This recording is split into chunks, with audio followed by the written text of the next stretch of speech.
Hello, hi there.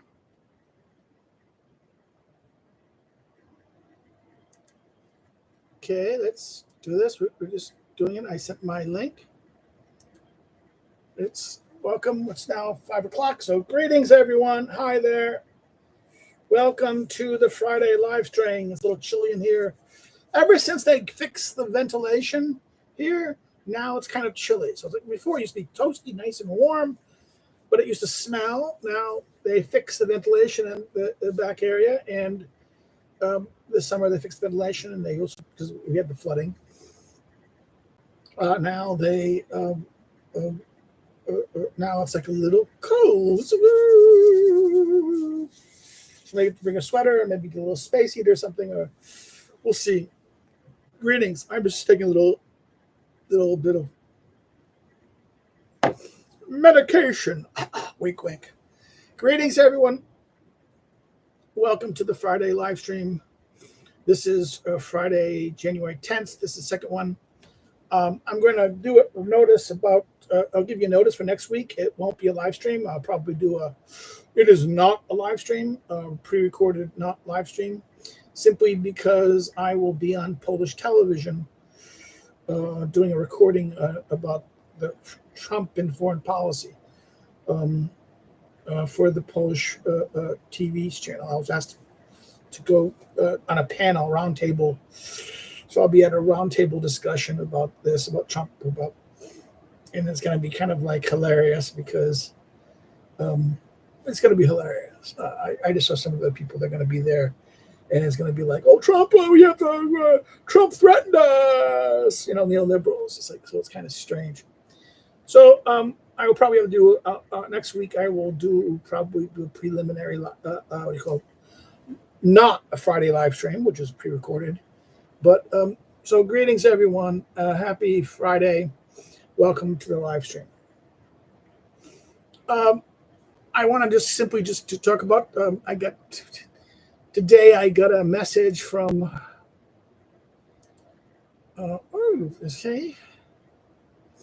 yeah, they apparently got my publication. I got a publication today. It is out. Yay, it is out. I'll put it on the far link. It was released. It should have been done months ago. It's even 2024, so it's going to be like my Aristotle's thing of regime change. Hurrah! It was notified, so I'm like happy. Hurrah, hurrah! I'm going to post this and spread it out later. So I'm happy it came out. It's got it right now, the notification of the thing. So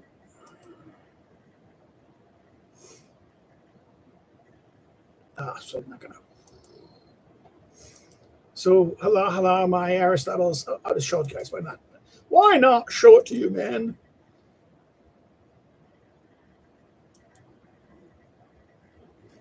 I'll show you the page. Yes. I'll share. Hey. See, I'm sharing it with you. Hey, wow. There it is. How do you like it? That's the piece. It's finally out. It should have been out months ago. So it's, so I'm happy. Yay! I'm going to forward it to people, and so I'm going to stop because it's done for that. So I got my article out. I just submitted a new article out on my forum, political forum. I did it like prior to New Year's, just slightly before New Year's. I just got the message from the editor that they're going to send it to the editorial team. Will take 2 weeks to decide whether they're going to send it to reviewers. Cross fingers. I hope it will get sent to the reviewers. I think it's a good piece. Maybe not. Maybe I have to get it back and fix it up a little bit to send it to the other journal. I sent it to the Political Science Journal simply because it's got a little too long. So I sent it there. I have to finish my Alain Benessoit piece. I have to put the references in it. I'm going to send it to the other journal that I was thinking about doing anyways. I was sending it to the journal I was not going to think of doing it to, but I decided to send it to there. It's because it's going to be a little bit controversial. And if I send it to European, I think it might get rejected at the History of European Ideas. Even if I send it to History of European Ideas, I think it, because Alain de Benessoit is, he might simply get rejected. And it is basically looking at one of his articles, not his whole book. It's looking at his initial 1999 article on sovereignty and arguing that basically this is very important because it's very contra. I would argue it's contra to the ethno-nationalist direction that he ultimately would. He was always understood as he was a man of the right, but he increasingly became ethno-nationalist in that sense, or tied to ethno-nationalist ideas. Therefore, it kind of went. In other words, and I think ethno-nationalism always follows around the nation state and the nation state structures of Hobbes and Baudin in that sense, which he was rejecting or criticizing in the review, and arguing for defending of what's his name, Johannes Aluthus, which is kind of a very important thing for the concept of subsidiarity, which. I think this is a book that really should probably be translated. It's what's her name? It's Chantal Dessau's The Principles of Subsidiarity. There's other books by her. She has the Subsidiarity State. That's a much bigger book, but this is a nice small book. And I think this should really be available because the concept of subsidiarity, which is not really clear. I mean, if I go over here right now and go to Amazon in the US, and if I go in here and look at the concept of subsidiarity,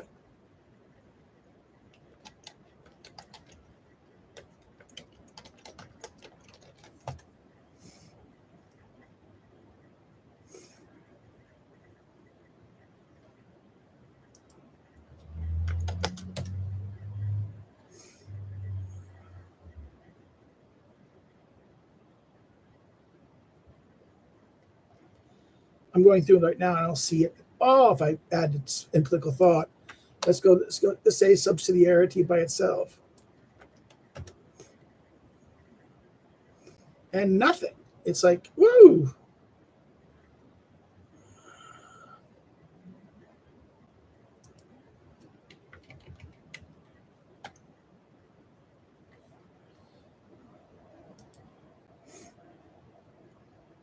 Okay. I just admitted there is a couple books.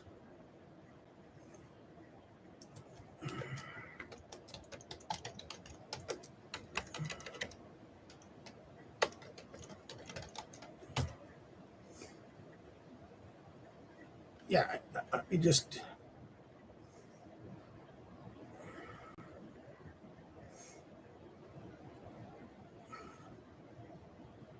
Let me just do this right now. This is. Let me give you let me just do this to make a point about this because I think this is useful to see. See, the only social justice subsidiarity, but it's talking about this one author, the attempt, Luigi Tapali, and origins of modern cap. So it's basically focusing on this, not giving the general idea. It's by Thomas Breuer, and it's ridiculous. It's no paper. Let me see what is this. Let's go see if the paperback. The paperback is $30. Again, this is an author from this that period of the 17th, 19th centuries, a Jesuit thinker. It presents a neo-Thomistic approach to social, economic, and political science grounded on the integral conception of the human person as the social animal, but also at the rational truth seeker. Right. So this is subsidiarity argument of this. This is the neo-Thomistic of this guy, Luigi Tepperli, but not a more general understanding of it, because you look at someone like, okay, but let's go in some political thought. You get nothing like this. You get the principles in Catholic social thought, implications for justice in Nigeria, right? That's that. You get Locke's second treatise in there for Amazon. This is Amazon. So it's like, ooh, what's going on? Nothing really. So let's go over here to go look at subsidiarity by itself. And we get some things. We get a 2024 book. It's our academic book for $129, okay, of this. And it's like, okay, yeah. Multiple reflections of Catholic social traditions. It's basically a book about social. Now, here, there's two Kindle stuff. A Kindle thing is subsidiary, local, and true democracy, right? This is a Kindle book. This is like, okay, it was, this is some guy who's writing it. Okay, I'm a guy writing it. But here's Peter Falendi's book. Again, I don't see this as a major academic or a good piece. Computer scientist guy writing about this. So it's like, okay, creative space. It's not really serious in this terms of from a political science perspective. You got this book by Gunther, the multiple discipline approach, this idea, which is again weird. Economics of this thing of this. This is again an interesting book in terms of this one is being the boss, right? About this, about how to get things done, division. This is kind of a self-published book. So imagine this is a major doctrine book. This is a major conception of political thought that was kind of abandoned after basically the idea of the state via the modern state. Okay, but let's go to Politica. Politica. Johannes.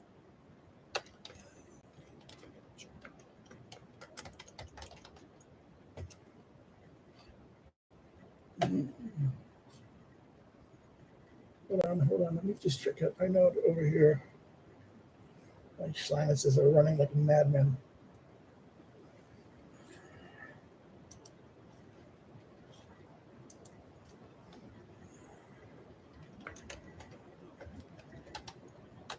Oh, there it is. Oh, no.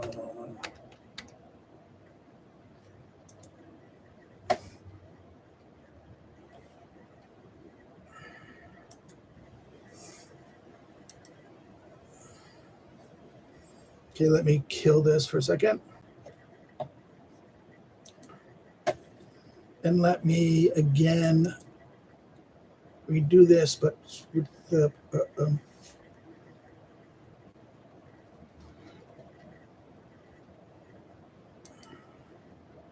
Liberty Fund. You can order it by Liberty Fund. This is Politica by Johannes Aleuthius. Aleuthius is a very important thinker in that sense. This is from prior, just at the time of Baton. This is the revised translation by Carney with the forward by Daniel Elzar, the Jewish famous political scientist, founding editor of the journal Polybius, who went back to Israel and he wrote a multiple book on, he spent the end of his life, he was basically one of the principal founders of federalism, okay? David Elzar was in 1950s, 60s, 70s, the premier political scientist dealing with the institution of federalism in American political science. He then, in the 1980s and 1990s, turned to political theory about the concept of federalism in terms of covenants. Okay, so wrote a 4-volume book on the role of political covenants. Daniel Elazar's, plays a very important. In fact, his edition that's available by Liberty Fund is still kind of, I would argue, is rather important in that sense. Let's go back here for a second. I don't want to jump here. So,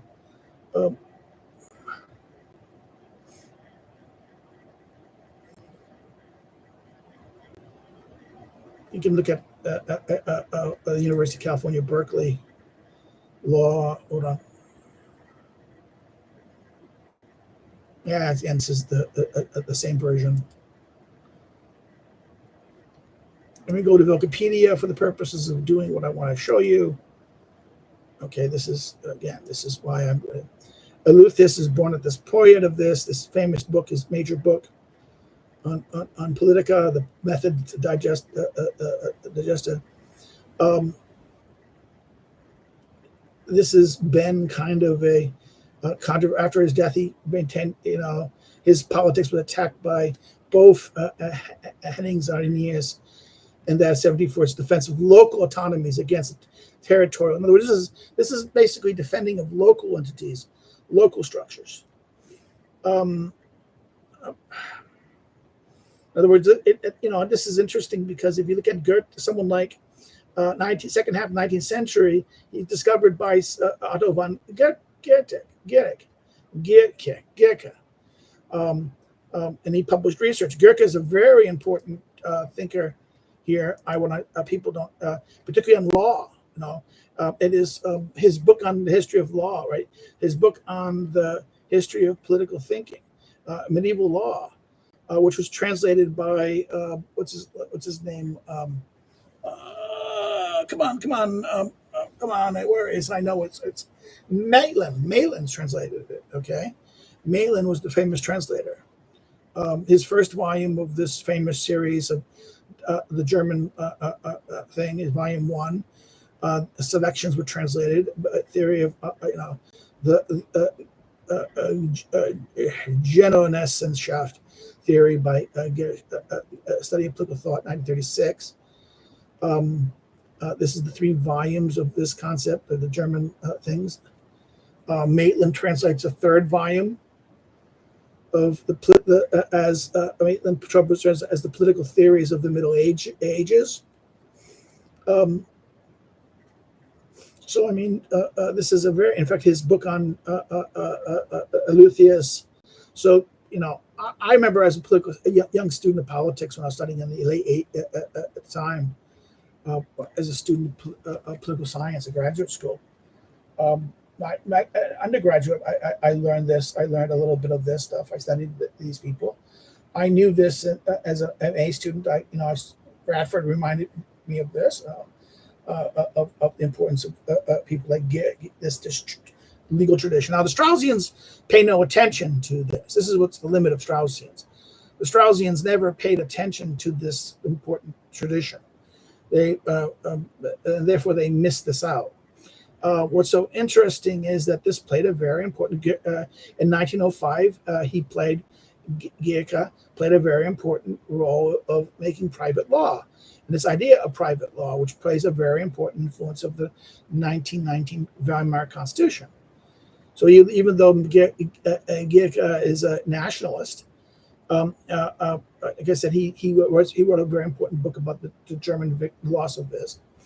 But Goethe's theory of laws was very much became influenced by Maitland really looked at this and tried about this, and Maitland saw the difference between English law versus German law, and this is why someone like Otto Gerlich is important. Now, why is Gerlich important? Because he is going to be responsible for helping bring the importance of this Eleuthian federalism in a sense. In other words, this is a confederation that's feasible and successful cooperative constitutional orders. In his view, confederation could be built on successful levels of political community, whereas each community pursues common interest. A village was a union of families, a town as a union of guilds, the province is a union of others. It was his understanding of this was that there was a kind of associational constructions that integrated political conception, not a unitary homogeneous construction. So therefore, this is why someone like I would argue someone like Althuis is very important.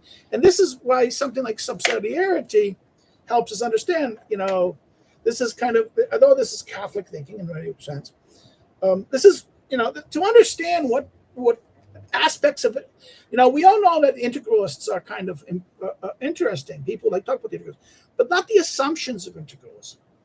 This is why I would recommend, if you can read the French, this is why I hope, I can't translate. I've been trying to translate my favorite book, one of my favorite little books, and I'm kind of giving up on it because it just takes too much time. And my own translation ability is I can read it, I can understand it, but me doing a translation of it, no, I need someone who's French. Their French need to be much better than mine. And I think this is why I was just a little disappointed. This book on subsidiarity, or her work on subsidiarity, are very important in that sense to understand the conception of this.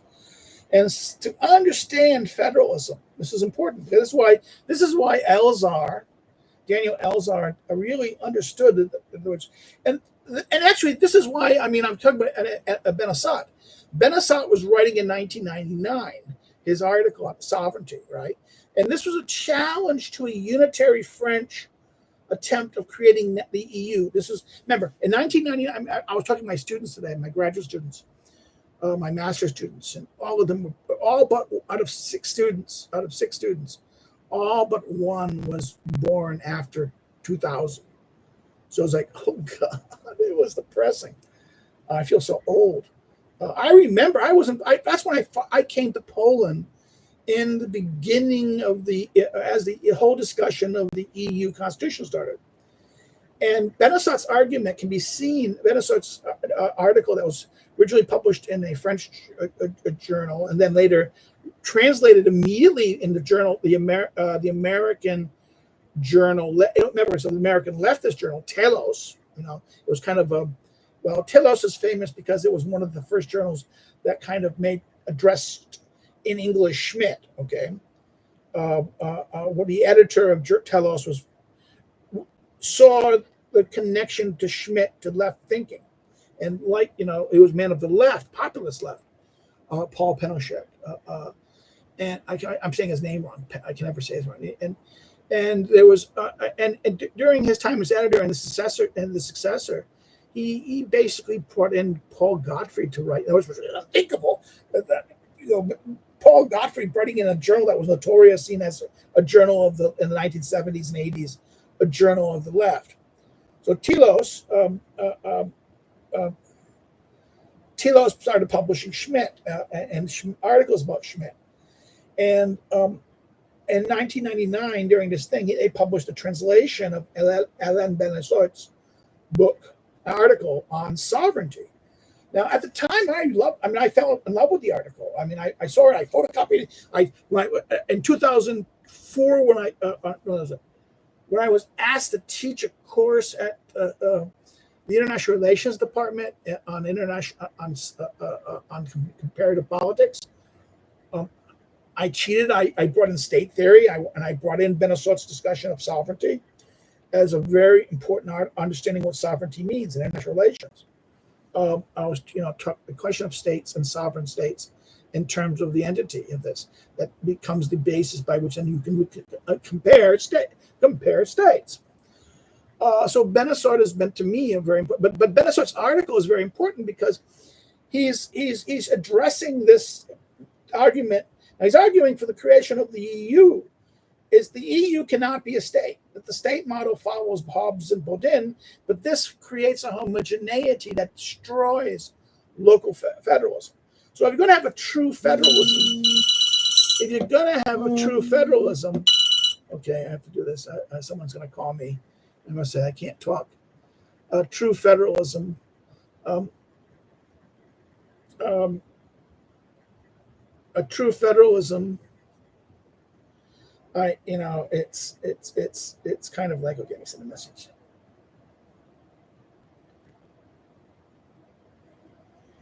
In a meeting. I should be mad at myself. Okay, I apologize.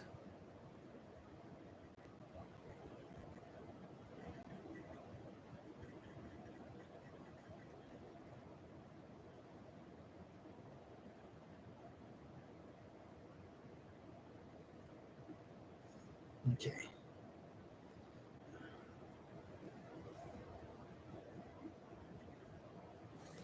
Okay, I apologize. Free. So, so therefore, it's kind of like a federalism, and the idea of federalism is going to be has to be along a Lutherian. In fact, this is why even people like Dennis Salt wrote this. This was originally published. What year it was published in 1993. So it's the whole discussion. Remember, the 1992 with the creation of the Treaty of I forget the EU Treaty.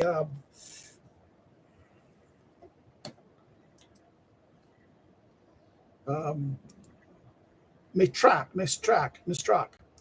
The Treaty of Mistrak. I'm saying the name Mistrak. She also wrote a book about the EU. It was about the question of the subsidiarity and the question of the EU around 88, 80. I forget when that was published. So Dassault is,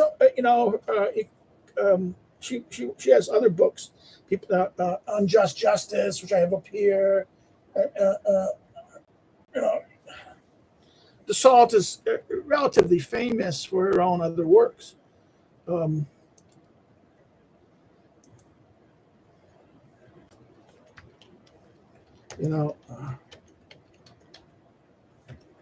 She's more famous for her other works than because of ISI, Institute of the conservative thing in the 2000s published it because of Dan Mahoney, Dan and the people.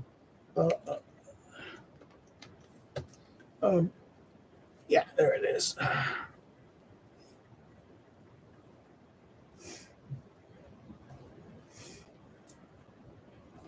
Let me just give it I'll give you a little screen share of the.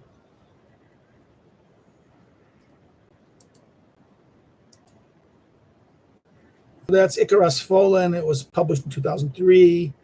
I think it was by, who's the translator? Okay, Robin Dick.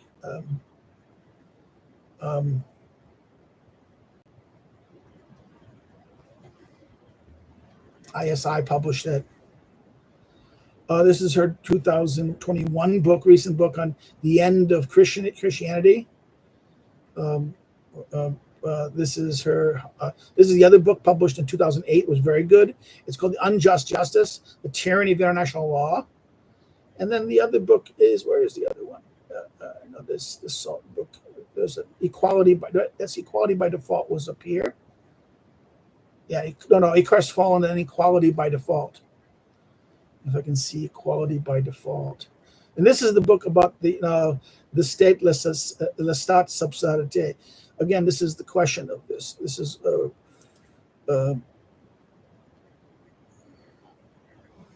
a history of federalism in that sense.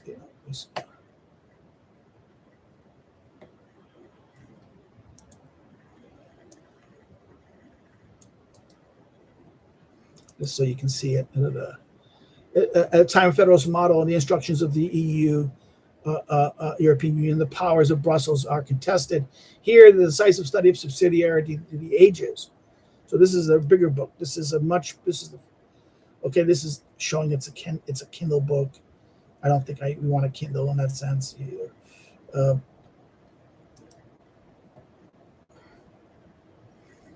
The paperback is $46. It's expensive in that sense. Published by, it's 243 pages. I have a paperback that has the same cover as the other one. This is a different one. So it's like 2004. Was it published? Yeah, 2010. Well, this edition is published 2010. The edition I have was from what is this? That's 2015. They look correct, but I have this edition, the Editions de Leclouf, not the e-published, the hardback. So maybe it's 2015 or 2000. I don't know the date. Let's go back here. Is okay,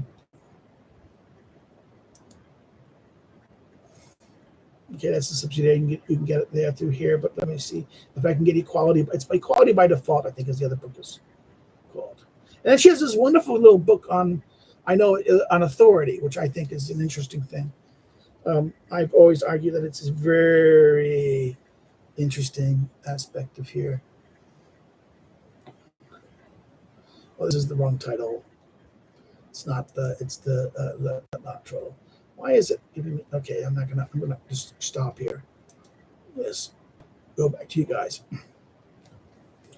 So I mean, there's other books I could talk to you about, because remember this, one of the most important, particularly a lot of people who are going to talk about integralism and Catholic social thought. Okay, it's interesting, but who's not? Okay, natural law. Hold on.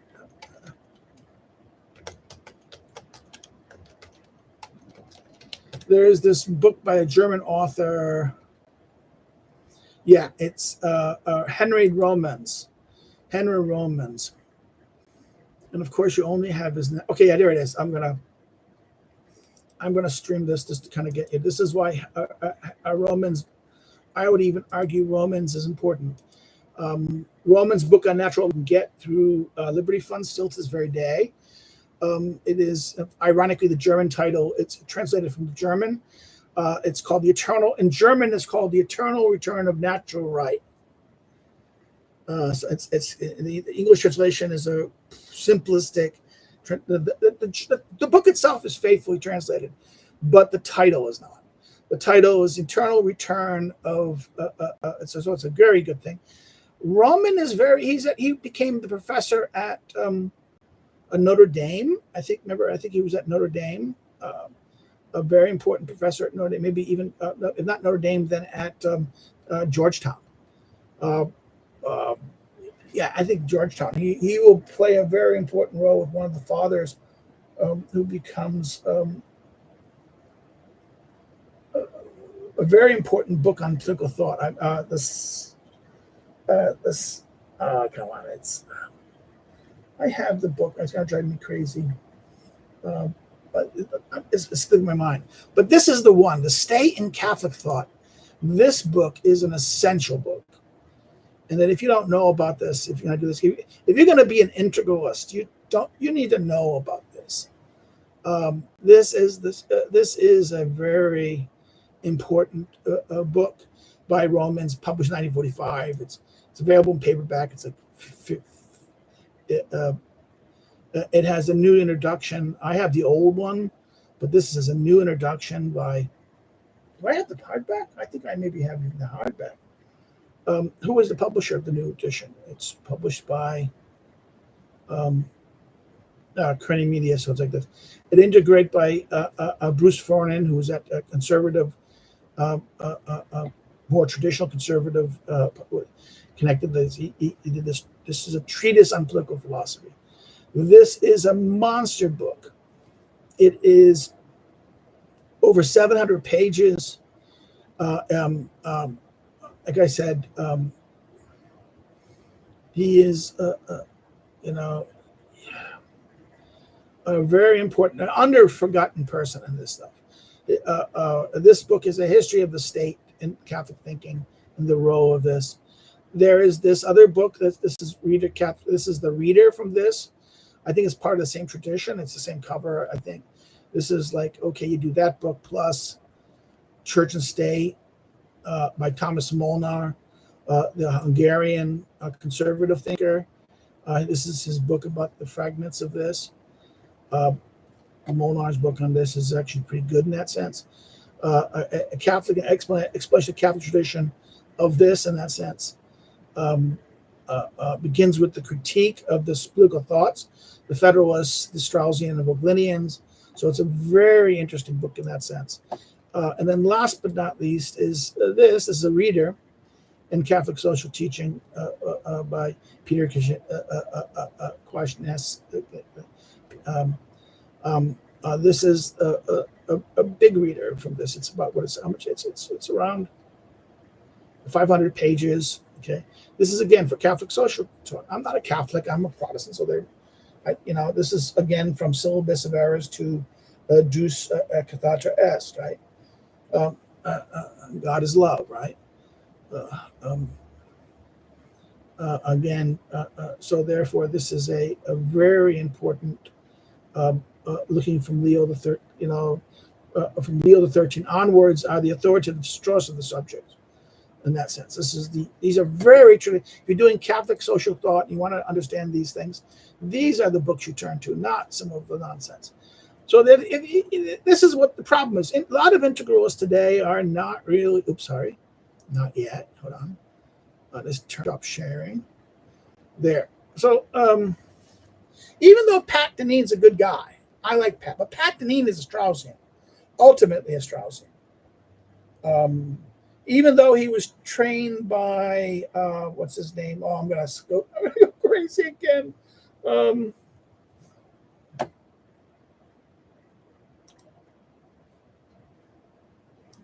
Okay,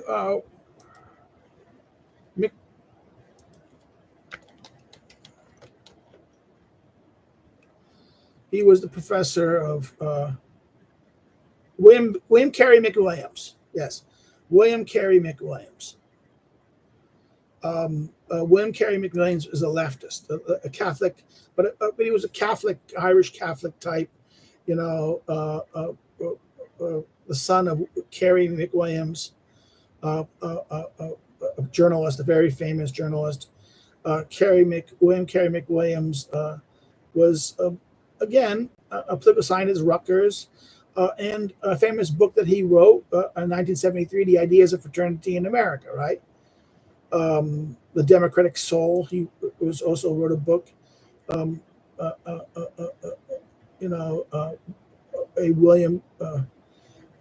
reader of Democratic Soul is reading of his essays.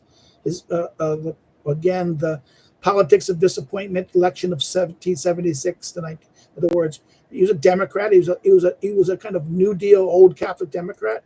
But his famous big book is The Idea of Fraternity in America. And he was a political scientist at this, and it was now you have to remember Dean Deneen was a student of McWilliams, even though he was influenced. And McWilliams had a very good relationship with Harvey Mansfield. So therefore, and actually Alan Bloom as well.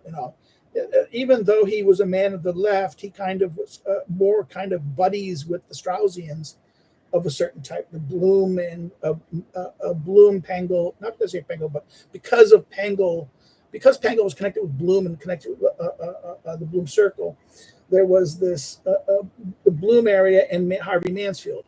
So there was this direction of these things. And Pat I knew Pat. Pat was also a student of a very good friend of my friend Peter Lawler, and Peter was a very big Tocqueville scholar. And you have to remember that Deneen comes into this through Tocqueville to make a big degree, even though his book on Odyssey is his first book, his dissertation is on the Odyssey, right? That's the Odyssey of political theory, right? Odysseus, looking at Odysseus as looking a dissertation on Odysseus, trying to look at the question of how Odysseus introduces the conception of patriot, homecoming, exploration, and patriotism. This was his doctoral dissertation, and it is because of this dissertation he got a Greek millionaire gave an endowment an endowed chair at Georgetown. That Deneen, as a young scholar, got an endowed chair in Greek theory. Now, I've always, to me, Deneen was more concerned with Tocqueville than with Greek thought. So he writes his dissertation on this, a very interesting dissertation. It's a good book, but he doesn't really care about Greek political theories.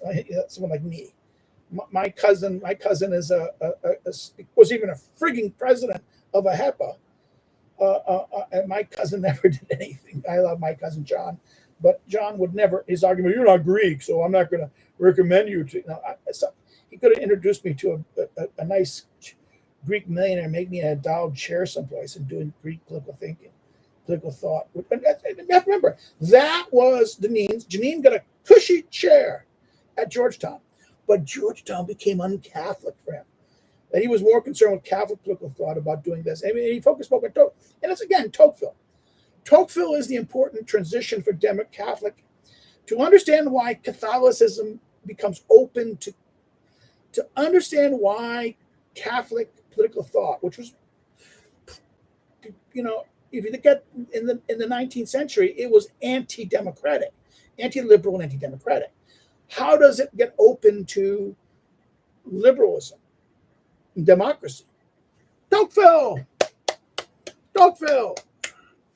So it's very funny that through Deneen, who was very much had the Tocqueville set, he built a Tocqueville set, and in fact, when he left Georgetown to go to Notre Dame, because Notre Dame was going to be more Catholic. My friend's laughing at this, that Notre Dame is more Catholic than Georgetown. They're both kind of secular schools with a Catholic name, but a secular leftist schools.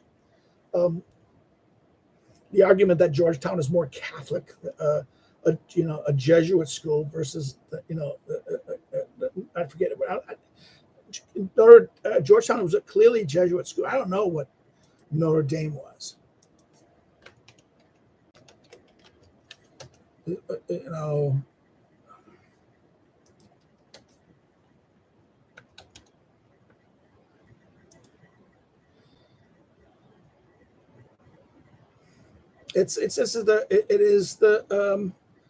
is just a Catholic private school. It has no, to my knowledge, it doesn't have any religious denomination. Okay, remarks. What is it? It's members of the clerical congregation of the Holy Cross, right? Founded by members of the clerical congregation of Holy Cross. It's like this. It has no, unlike as a Jesuit school, it's not. Georgetown was a Jesuit. The school I went to, I was not Catholic, but I went to a Catholic college, Providence College, a Dominican school, OP, Jesuit. So therefore, this is the Holy Cross thing. Notre Dame was this. So therefore, but Notre Dame was a very liberal school. And then he set up, the first thing he set up at Notre Dame was kind of like the Tocqueville Center. But then, and that's why you can even argue, Deneen's book on why liberalism failed is kind of following the pathway, a very Straussian reading, influenced by kind of Bloom on the collapsing of why, the latter stage, Strauss's three wages in a bit, that you get to the radicalized Nietzschean democracy, you get a destruction of democracy, and that's why it failed, right? Three waves of modernity. Well, the same thing in the three waves of liberalism, that progressivism then leads into the next stage. In other words, you have the traditional liberalism, founders liberalism, progressive, and then that's the 1960s liberalism in that sense. That therefore, this last liberalism, in other words, the argument is the first becomes the illness that leads to the second and third, right? This degeneracy of liberalism. This is a very interesting. Now, some people disagree with this. Some people argue that the second and the third stages, that the real disease happens at the second stage, not the third. You can argue that maybe the second stage in America, it was happened earlier because of the radicals, of people like Tom Paine and the English radicals. Tom Paine is an English radical more than in that sense.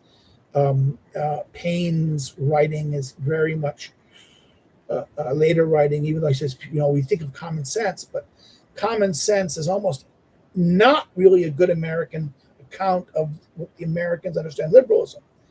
It's a radical rejection of a lot of the older liberal traditions. You can see this on his account of the rights of man, right? His book on the rights of man, and Burke's and the argument between Burke and him about the French Revolution. But then there's Godwin, William Godwin in England, and then the whole English radicals. That this is in other words, if you look at what happened, and the rise of Bentham and utilitarians, and then Bentham, played a role in John Stuart Mill. This idea of this trajectory of this is very interesting in that sense, from the point of view of this. Now, Australians miss this completely. They don't understand this trajectory. They don't. I think this is the blindness in Deneen's approach. Now, why am I saying this? Because does Deneen turn to he's a Catholic thinker. Now, he knows of some of the other guy. Now, everyone knows Father Shaw, right? Father Shaw is a very Father Shaw, SCH, Father Jim Shaw. Let me just give you this. Because Father Shaw was a very influential Catholic Jesuit thinker, but he was also kind of influenced. A peacemaker for the Straussians, right? He kind of connected a lot of things very much. He was very prolific. He lived 91 years old. He finally left teaching like this. He had, my God, the number of books he wrote,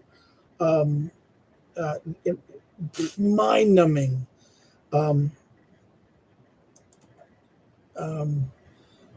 He wrote weekly articles and things for that. He got his PhD at Georgetown, so under basically under who's the guys? It was his books are just wonderful in that sense. But he's a Catholic, and he's a very hardcore Catholic. Father Shaw was a very important thinker. That he kind of looked at made peace with. He was very close to the Straussians, and he was the Lublinians. He was kind of a guy who integrated this. He was kind of moving these guys around. Now, who's influenced Shaw? I mean, this is 1960s. A very important priest. You don't mention it. I'm so tired. It was just, I didn't mention his promoter. I thought I'd mention his promoter. Very important Catholic writer.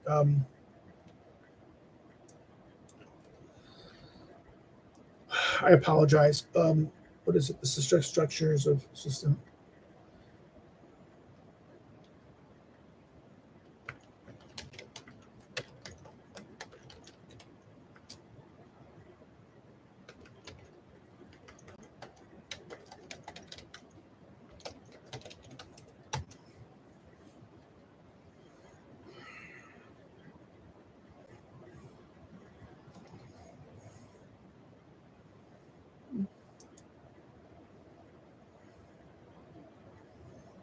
Okay, I'm not going to, this Niederman's book, I'm not going to do Niederman's.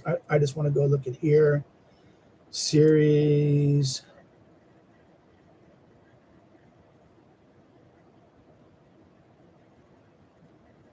Political theory, hold on.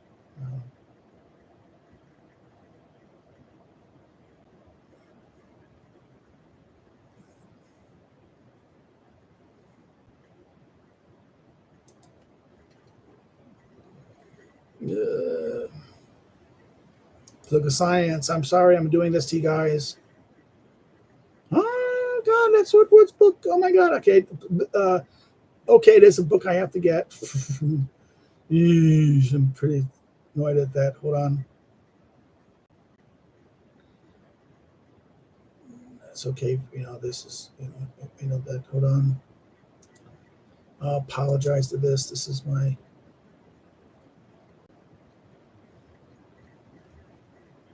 They wrote a very good book. Okay, Father Shaw's book, Limits of Political Philosophy. They did the issue of that. They don't have it. Oh God, they don't even have it. They haven't published it again. It's out of print. This is.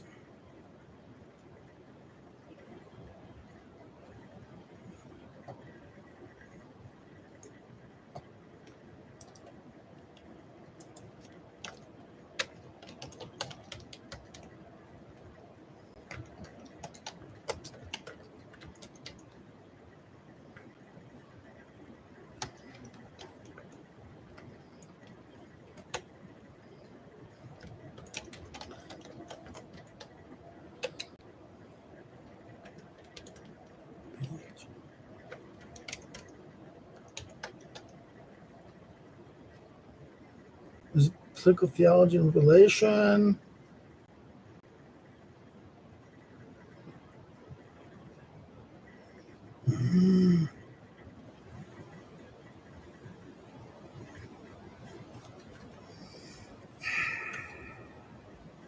Okay, I'm just giving up.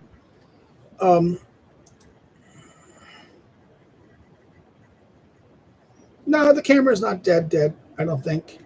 It was, I went back and forth between screens, so pardon me. I apologize. So gay is Weston. Sorry, I think the camera's back. Um, there's a very important guy. I'm drive me crazy. I'm going to drive me crazy. He's a Jesuit. He basically became the teacher of this. He wrote a very important in the first edition of History of Political Philosophy, the first volume, History of Political Philosophy. He was the man who did the essay on Saint Augustine and Saint Thomas. That then, in the second edition, was taken over by Ernest Father Fortin. Okay. He had a very big book that was on basically the structure, systemics of. I have it someplace here. It was republished by Transaction, I believe. It was republished by Transaction, and then at the end of his life, after he died, Father Shaw put together a collection of all the essays. This Jesuit, a very important person. And this is tied to him and Romans. Okay, that created Shaw. Now, someone like Shaw understood this better, and so the limits of integralism, had no desire to go to integralism. Okay, and this is why it's so funny that Deneen does take the integralist path. Now, as to what degree does he himself understands this? Someone like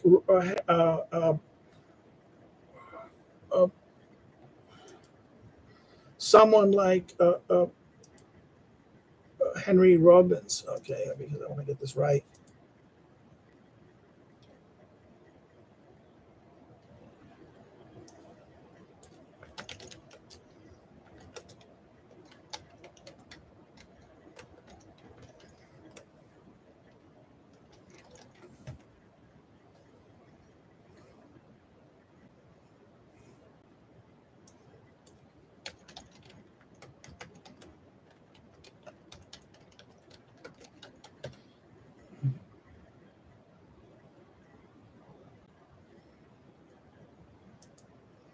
I'm just saying, okay, blah, blah, blah. Hold on.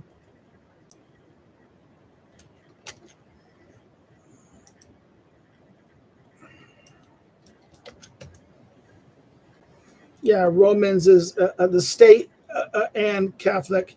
The state in Catholic thought, right? This is, again, 1945. This is a very important history in that sense. I think the state and Catholic thought Romans he'll die in 1967. He was a professor at Georgetown. Okay, Georgetown. That's exactly. It was we'll play this. Romans is a very important professor. He will hold the, in 1986. Okay, no. This is Hittinger. Robert Hittinger was a translator of this. Hittinger is tied to this. This is why wrote an introduction to this, things like this. Romans is important because in 1933 he was arrested by the Gestapo for anti-Nazi activities. Roman was later released and fled to 1938 to the United States. There's apparently a famous story about him and Schmidt. Okay, apparently there's the argument that there was before came in the 1930s that he and Schmidt had a confrontation in that sense. There is this the role of Romans in this in other words this was written in 1935, just before, at the rise of it's published in expanded English edition 1945. The book is the most complete treatment of the subject published in English and belongs in every library shelf in this sense. Within 4 parts of the text, Raman treats the length, the perennial questions of the origin of state, the nature of the common good, the context of natural law, the origins of political authority, sovereignty, and the meaning for politics of the church, the nature and scope of international law, and the doctrine of war. So, I mean, this is why this book is essential in that sense. And yeah, Hittinger writes the introduction, the edition, the old edition that I has had. And I think it even has the Ralph, the new edition that was published there, like there. So I don't mean to get you guys, lose you guys on that, because I think that is a very important thing to understand this, in essence, to understand integralism. I'm not a Catholic. I'm a Reformed Protestant. See, I can go look at authorlists and say, okay, this is you can see an authorlist, a kind of an argument for Protestantism, and this you can see this in the Dutch Republic, the Dutch political thinking. You can see this in the Dutch political writers, in the Dutch. This is why Reform thinking often look at contra tyrannus, vindicatia contra tyrannus, right? And other books at the time. The Dutch rejections of, it's the anti-monarchicalism. That's that word that Schmidt talks about in Dictatorship. I can never get that word right. It's a very constructed word. It was these people, the monarchicists, those who attack monarchy, attack absolute monarchy, defends either limited monarchy or defends republican government. This is the French tradition. This is something Schmidt clearly addresses in his Dictatorship, about these critics against Baudin. See, Baudin is the kind of man who wants to argue for centralized political rule. And the other guys are people who are arguing against, and people like Lucius are arguing against the centralized political rule. So that's why this is a very interesting, back to Ellen Blennersoit's piece in 1999 on sovereignty. It's a very interesting piece because you can even argue, you can say that it contradicts his later turn towards ethno-nationalism. Because in this, that with the concept of subsidiarity, you don't need ethno-nationalism. In other words, you can have just a broad national. You can have a non-ethno-national political construction, as long and you can preserve freedom. In other words, subsidiarity and federalism provides a way to avoid the argument for ethno-nationalism is that at least we're by the same people and we're going to have the same customs and habits, and therefore we can have a unitary system and it won't violate our rights. But the problem with that is that once it gets too big, the ethnicities will break down and there'll be differentiation and collapse, and then therefore it becomes oppressive. This is why the repressive nature of the French regime, the absolutist conception of French. This is why even Fortescue, this is something David Starkey has been hawking on. I think David Starkey is right. Go back to Fortescue in all the way back to Sir John Fortescue and his Politicus, and his defense of English Constitution versus French Constitution, and I think watch Starkey's recent talks about this, about the English Constitution and things like this, and I think Starkey's right on this point.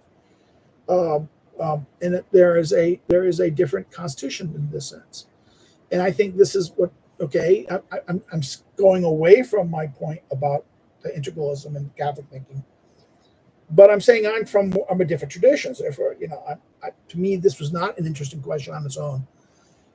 I know about it because I hung out with Catholic schools and I went to Catholic schools. So I went to Dallas. Even Dallas was not that Catholic in that sense. It was Straussian, West Coast Straussian, mostly. had nothing. They did not know. They knew Father Shaw, and I liked him because one of theirs, but they didn't understand any of the tradition of Catholic social thought in that sense, and that tradition of German tradition that came out of Romans, and that thing. They knew something about Leo the 13th's social, this idea of because of right to life issues. But I think this is why it's something very interesting in that sense. The other, okay, now I have to say something. Again, Corliss has been posting questions to us. Last week he mentions the No Democracy book. This, because of him mentioning it, I got it myself a book thing for Christmas. This is a Marcel Gachet's book, the Nord Democrats, Democratic Knot, right? And the crisis and the origins of the crisis of neoliberalism, right? It's a very interesting book. It is what he exactly said. It's a good summary of volume 4 of, it's a good summary. It retells what this does in volume 4 of the new world, right? The modern world, okay? The new world, right? It does a very good job at doing this and giving it a book, a self-contained little book on its own. I have to read it. It's going to be difficult to slow down to read it because I've got too many things. But this, I'm going to recommend it, and I think he's right. Hey, James, if you're going to translate it, please. And if you have to publish it yourself, publish it yourself. This will be a very important thing to put out there in that sense. And the other book he mentioned, I know this is another one. This is another Michel Gachet book. I should have. This is his book from 2000.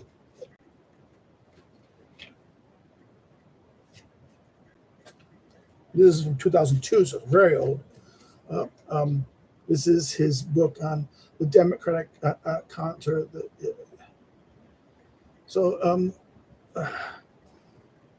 It's some interesting, very interesting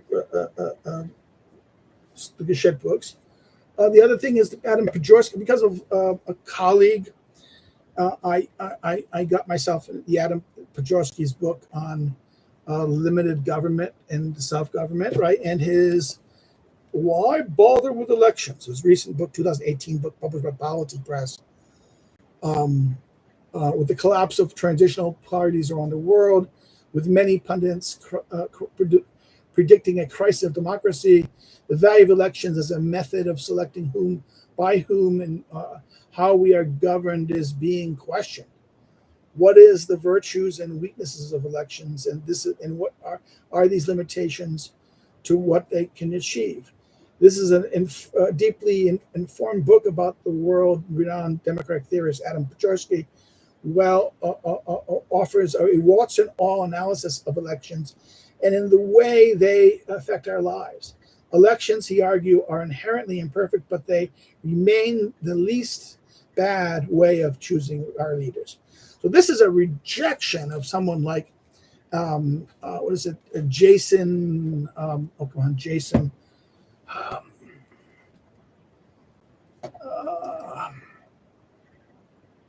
Jason Berman.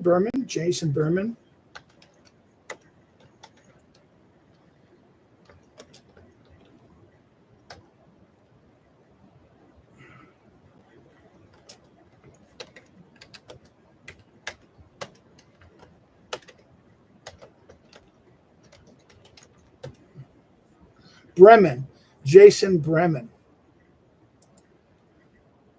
He's he's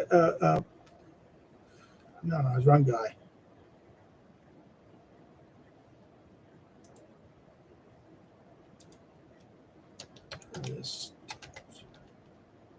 Epistocracy. This is Jason Bremen.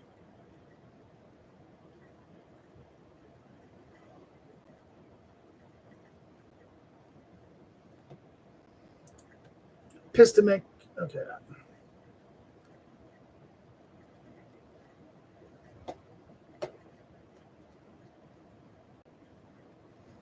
What is this?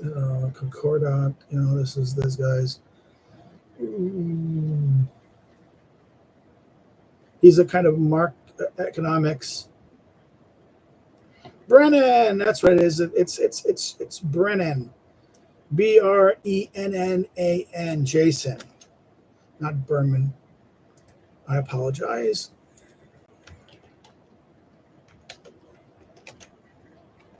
His famous book is 2016 Against Democracy. He's basically he's kind of a Hayekian type libertarian and that stuff.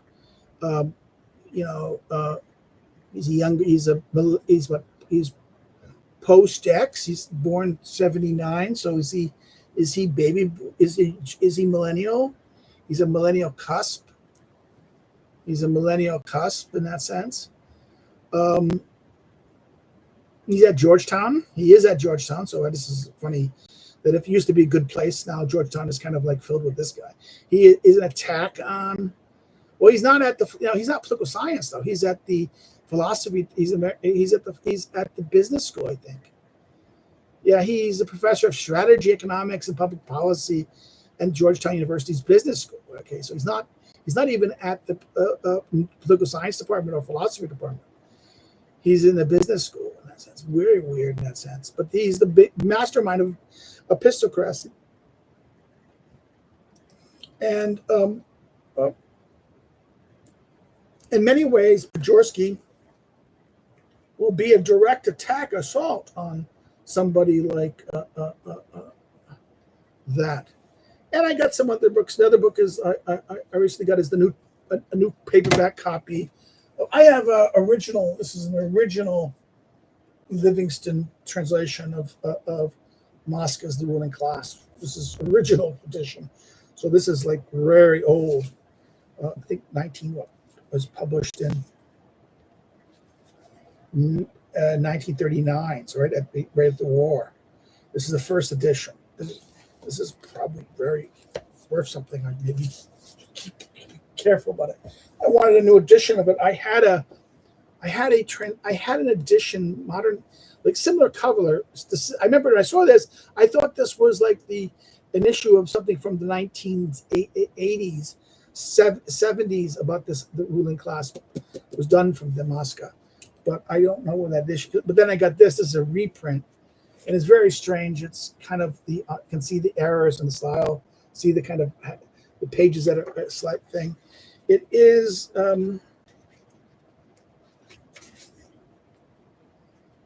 what is it? It's Livingston translation of that.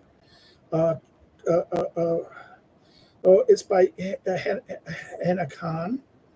So it's the Livingston introduction, but Khan goes in here. It says, so that edition republished and redone for the modern era. And I think this is, I'm reading Pythagoras. Okay. I'm reading Pythagoras at the moment. I have a question regarding Plato's use of relos. Can you describe? Well, I'd have to see the word because I don't know what you're talking about there. Can you just give me the line number, Gaius Wilson? I will think about this. And if I don't answer this week, I will answer elsewise. If you mean politicos, the political man. But I want to know what the word, because the politios, I have to see what it, maybe it's declined funny. I don't know what how it's being used in the context. If it means the politicos, the political man, the political actor, this is the man of politics, a ruler. We can translate it. The Latins we want to call it statesman, or the political politician. The politician, but I don't know if there's a K there. Or, is this politicos? So what is? I think there's something wrong with your hype, but did it because I don't think telos.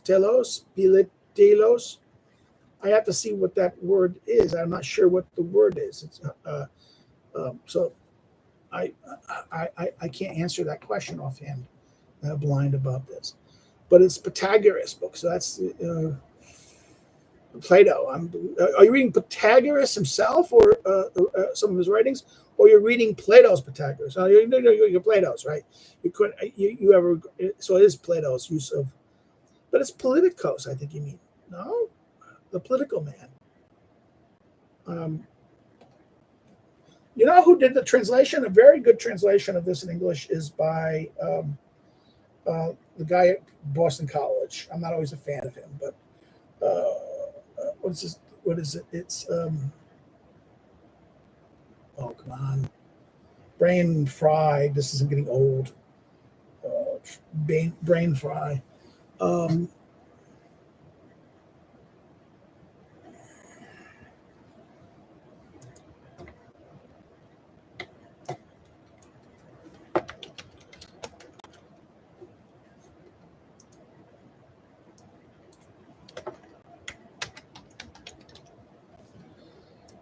It's gonna just drive me absolutely crazy.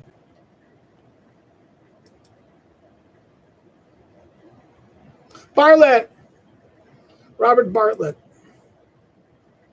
Bartlett did a commentary and things on the protect. No, is it no? Is it Bartlett? I want to get this right.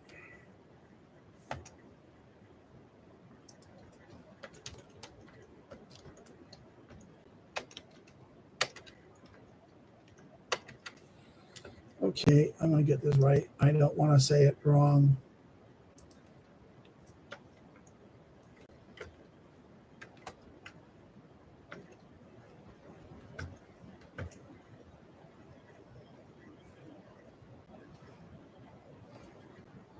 Yeah, it's Bartlett translated. He did it with the Meno, Pythagoras and Meno together. You can get it. It's Pythagoras and Meno together by Tom Bartlett. It's part of the edition by Cornell University Press. It's worth looking. I would argue that it's a decent translation on this regard. Yeah, Pythagoras. Like this. Okay, let me just write this down.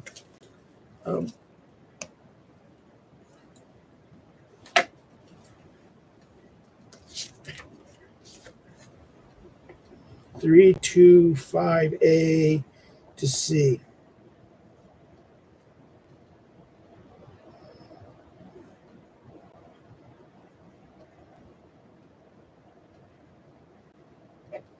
Okay, I'll go look at the Greek and I'll do something and I'll see what happens. Okay. Polios. Sounds many.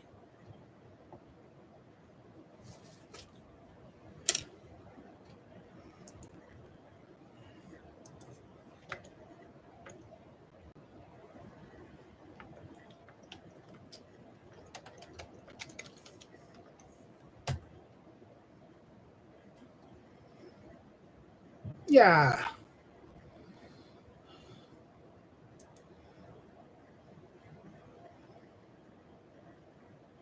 Meditatus.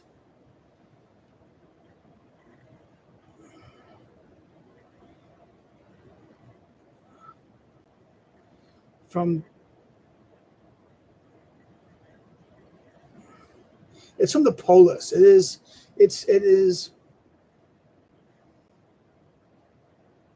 okay. And it's not. Is it a oo, or is it omega, or is it a? In the Greek, I don't know what the Greek is. The O is a short O or a long O, because if it's the short O, it is polis. It could be the derivative form of the word polis. That is, it seems to violate this. It is a Doric. It retains a Doric and quantitative sense, and this is tied to the word polis in that sense. This could be the city in that sense. I think that's what I would have to check that. I think it is a derivative of a Doric use of polis, and it may be declined in a certain way. So that is the city in that sense. I just did a quick check. Okay, I'm sorry if I did this. Back to, I want to finish up back to,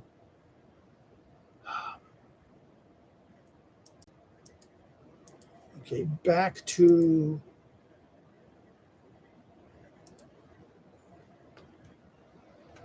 Gouchet. He says, Gouchet, Corlitz wrote to me saying that the New Democracy book seems to be leading itself to better translation and more compact and more concise reading. Gouchet's making ideas. It would go well with the translation of the Chairman of the World. I'm not going to do just Chairman of the World. It's no one's going to do that. I wish they would, but it would. I found the section which starts on page 39 and runs to page 71 especially interesting, where Gouchet gives a concentrated summary of his views on the religious political order and its origins and how it broke down. I thought this could be useful to someone like AA, academic agent, Parvini, as an alternative to his secular history ideas and relying on Evola, right? Exactly. Evola, Evola is the mysticism nonsense. Someone needs to talk to AIA about this. If someone out there who still isn't kind of friendly with Parvini, I would agree with Corlitz that Gouchet here on this thing is and actually is a valuable idea of religiosity and against cycle. In other words, against the secular history. Gouchet provides a different, and I think stronger account on the deep origins of traditionalism and how it's related to conservative. And I agree with you. I think this is interesting. And another interesting thing I reminded of this week is the proposed Islamic phobia legislation in the UK. From what I read, it explicitly makes Muslimness a racial identity. Yes, exactly. And defines immoderate criticisms of Islamic religious belief as racism. This seems to be giving concession to the ideas between the race idea and religious idea a legal status, right? This exactly. And there could be some interesting developments passing the law. Exactly. This is why someone like Vogelin would freak out about this. This is why someone like Vogelin would freak out about what this doing here. Because the race idea, you're giving the race idea legal status. And this is something that he warned against in the 1930 books, Race and Law, Race and Politics, right? The state, race and the state. And this is giving a privileged racial construction of here. This is why this is that ideas between race idea and religious ideas as a legal status. So legal status in that sense, that it cannot be, anyone does it. And I think this is a very important thing. I think that is correct. I think that is something that political theorists and political identity needs to address. So that's Corlitz's thing, and I apologize that I got derailed on that. I hope people like the stuff I did about my long-winded trek down history of Catholic political thought in that sense. It's not my bugbear, but I think maybe something may be useful for that, for those who wish to study these things. Again, I wish someone, those of you who do have contact with AA, part of his Discord or his community, just tell them what Corlitz said here. So I think he's right. I think this book, particularly this book, the democratic knot, the Nord Demokratie, the democratic knot, and the connection, because Gouchet it does take about the question of the political theological, looks at the growth of the desecularization of things. That goes in a completely different view than that someone said, someone like Evola and gang. In other words, there's even a criticisms of that the why Nazis arise is that the Evolas of the world and this that goes on this new direct, and even someone like Carlyle even argue is their loss of their loss of religion, the destruction of true Christian viable things, so the breakdown of that, will then turn to this.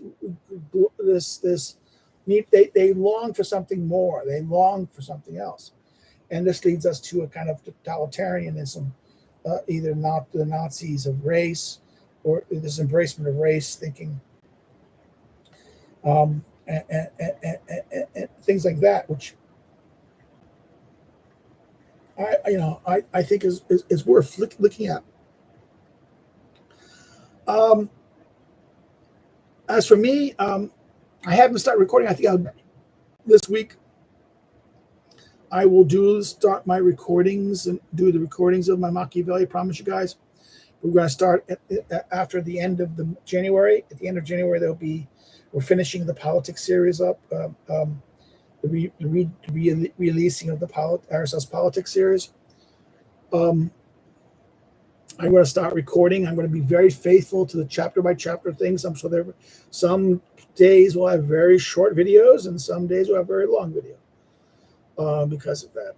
And it will take a long time. It will take, given the fact that there's going to be, just in the first volume,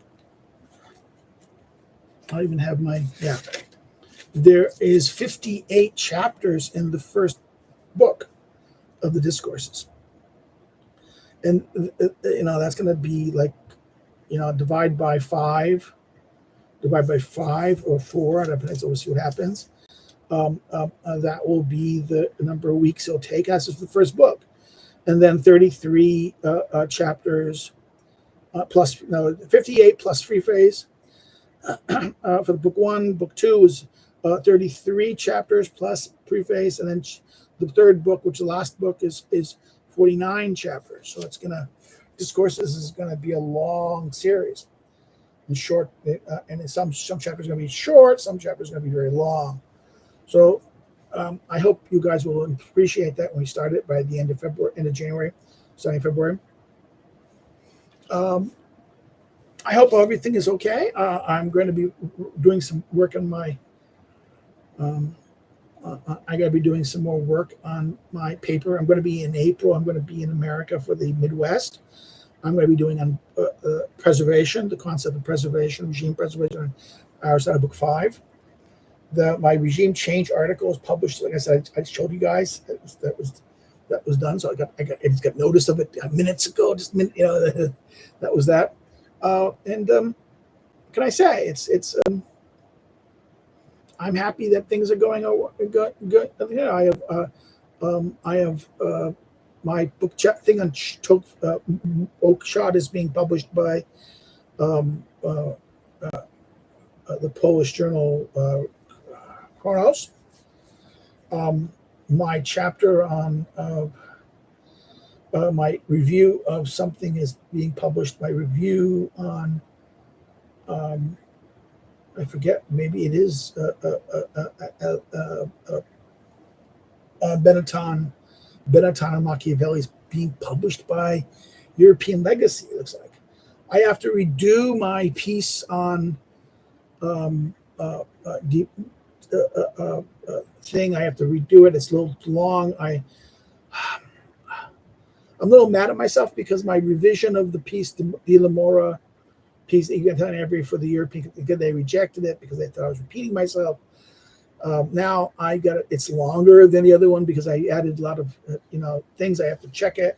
I'm going to go read it once again a little closely and take a pen and maybe redo some things because I think this is going to be. It's too long now. It's much too long. It's 4,000 words. It's supposed to be under 2. I have to go check how many words you want. I really got annoyed at myself by doing this. I have to go check. I did that for Christmas, and I have to go write them and say, listen, I need to know how many words that you guys want because I have to really, because I got, this guy criticized me for being too long, repeating myself and not saying anything substantive. Bullshit, because I was doing a very general understanding of a very deep book. So that I have to redo that for that. I have April 1st deadline for American Affairs on nationalism. Basically addressing Peter Yacht's critique that ethno-nationalism and civic nationalism is a false dichotomy, because in reality, a civic nationalism over time becomes an ethnicity. This idea of the Romans, right? The Romans, in that sense, becomes an ethnicity in that sense. And it's going to be addressing the critique against the idea by the Germans, the Frankfurt School and those guys, the idea of constitutional positive. They want to distinguish between, let's say, in other words, this is the other direction they go into, ethno-nationalism versus civic nationalism. But then the problem of patriotism versus nationalism, right? This is that thing. This is a false thing also. This is, patriotism is the good word, nationalism is the bad word.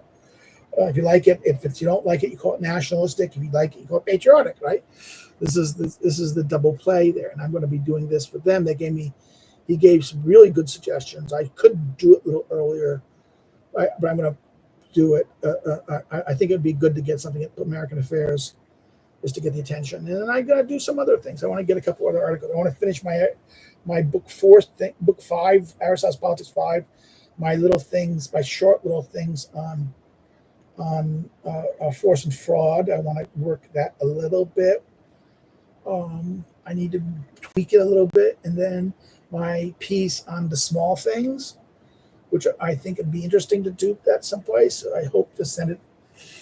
I might send it to Polity. We'll see. It's too short. I have to ask what they like it. If it's a short thing, this is why small things, it has to be done at a certain size of a thought piece in that sense. Well, we'll see what happens.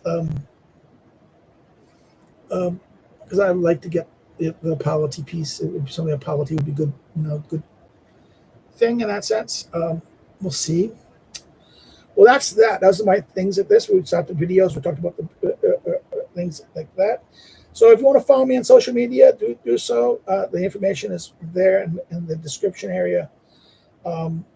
Academic social media as well. The link's there. If you want to help me out, you can do so through subscribe to our Patreon, or you can do it through buying one of my books. The books are listed below. Again, I hope you guys have it next week. Okay, just repeating what I said. Next week will not be a live show because I'm going to be on Polish television. They're recording something for me in Polish, being asked to participate on a thing on Trump's presidency, Trump and how this is going to affect Polish, European politics, which I'm going to take a sledgehammer to the current neoliberal position, but whatever. And disabuse some of their kind of panicking. I said, no, if you want to, this idea of creating a European army, Macron's idea of a European army, just as Germany's fought, France and Germany on the verge of collapsing. It's good. Let's pray. Let's go for Elon. Elon for the win. And that's the cookie crumbles. So next week I will be away, so I will do I'll record a pre-recorded version of something, and maybe I'll even address the Pilatos. It is city. It is. I'm just my quick analysis of this is his idea of the city. The idea of this is the political, in that sense, the ground. That's Heraclitus. The polis and Heraclitus is the ground on which being manifests itself. But neither here nor there. So that's it, guys. I hope you had a good session of the live session.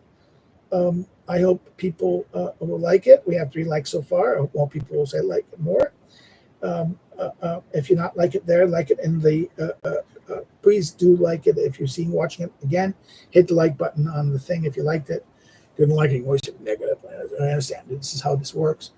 So take care and bye-bye. Have a good weekend. We won't see me next week on the live stream, but we'll be kind of a virtual live stream. I will be there, and I hope to have record not the live stream. And then the week after that, we will have the live stream returning. Okie dokie. Take care. Bye bye. Have a good day, Friday. And, cheers. And I will see and hope you have a good weekend. Take care. Bye.